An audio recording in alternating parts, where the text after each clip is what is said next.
All right, so now we are going to go over our vocabulary words. So the only vocabulary words that we're focusing on this week are the ones on this far left column over here and the far right. So the middle words here, these are our sight words. So we should know the meaning of them, but they're not the ones that we're going to focus on. We want to focus on this middle column here on how to spell it and how to read it. But we're going to be looking at the meanings of these words over here and then these two words over here. Yeah, I don't really know why it's separated like that, but it is.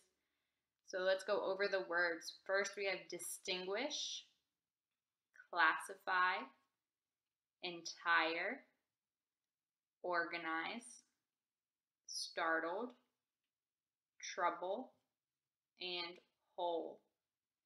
So we're going to go over every one of these words now, but you don't need to be focusing on all of them at the same time because these are a lot of new words.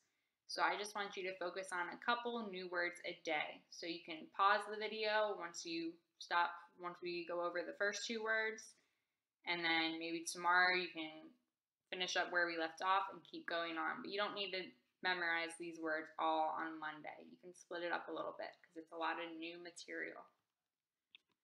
So let's look at our first word is distinguish.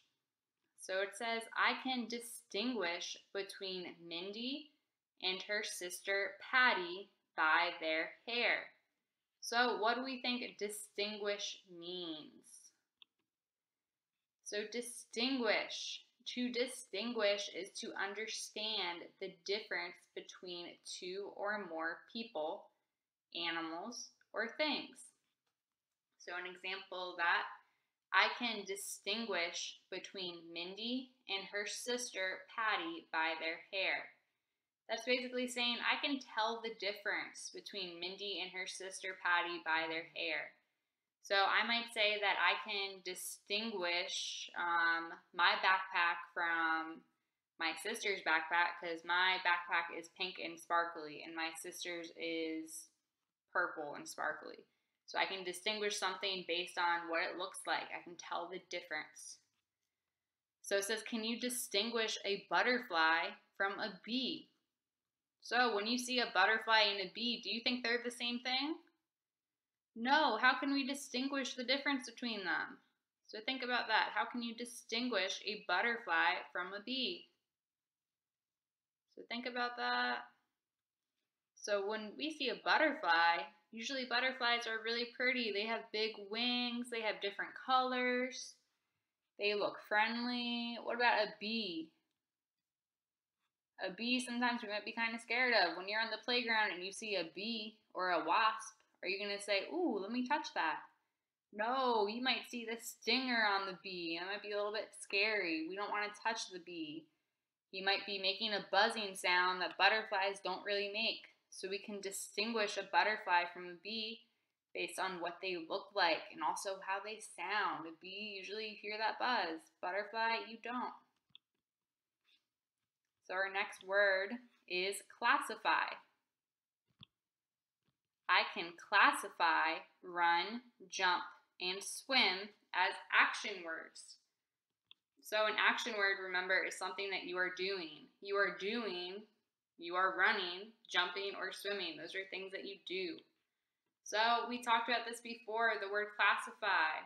It means to sort or decide what group something belongs in. So an example, I can classify run, jump, and swim as action words. So just like we can classify the socks in our drawer, we might say, this red sock does not belong with my green socks because it's a different color. So it's just how we sort things, how we separate them. So how would you classify peaches, grapes, and apples? Are they vegetables? No, they are fruits. So you would classify or you would name all of these pieces of food, these food items, as a type of fruit. Or we have talked about the word distinguish and classify. Now let's move on to entire. So let's look at our example first. So it says, Kip was so hungry that he ate the entire sandwich. There was nothing left over. So what do you think the word entire means? Good. So entire means whole or complete. So if Kip was so hungry that he ate the entire sandwich, that means he ate the whole thing. There wasn't anything left over because he ate it all. So our question, can you eat an entire watermelon by yourself? Think about that. Would you want to eat an entire watermelon by yourself? I mean, I like watermelon, but I think that might give you a little bit of a stomachache and that would not be pleasant. So hopefully your answer was no, you cannot eat an entire watermelon by yourself because watermelons are usually pretty big. All right, our next word, organize. So Sal tried to organize the dolls by lining them up from smallest to largest. So what do we think organize means?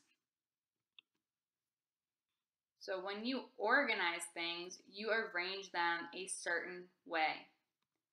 So you might want to organize your closet so that all your shirts are in one place, all your pants are in one place, and all your shoes and socks are in one place so that when you wake up in the morning, you don't need to be looking through everything to figure out what to wear because everything's already organized. It's already in place.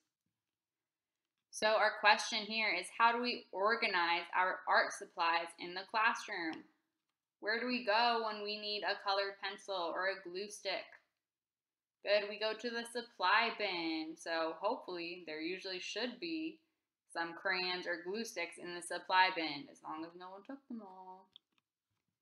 All right, so we got organized out of the way. Let's go to startled. So our example, Pam was startled when the door slammed. So what do we think startled means? So it says you feel startled when something suddenly surprises you. So when the door slams or when something happens that we don't expect, we might feel startled. So we might jump a little bit. So Pam was startled when the door slammed. What startles you? What about when you are taking a nap and someone comes in and shakes your shoulders? That might startle you. You might get a little bit scared. Say, whoa, what just happened?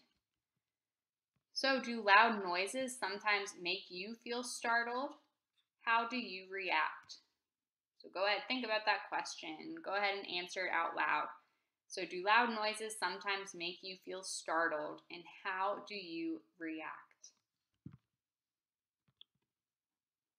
Our next word, almost done with all of our words for the week, is trouble. So our example, this goat is having trouble getting out. So look at this picture. So that looks like a small hole in a pretty big goat. So he's having trouble getting out of there. So what does trouble mean? We probably already know this one. If you have trouble doing something, you have problems doing it. So the example was the goat is having trouble getting out. What is something that you might have trouble doing? What don't you have trouble doing? So a possible answer could be you might have trouble doing your math homework. So if you don't understand something, you're going to have trouble doing it. You're going to have a hard time. So when you have trouble doing something, it means it's not easy. You're being challenged. It's hard. So learning from home right now, you might say, I'm having a little bit of trouble because I'm not in the classroom. I'm not used to this, which is perfectly normal. So what don't you have trouble doing? So maybe you say, I don't have trouble playing basketball.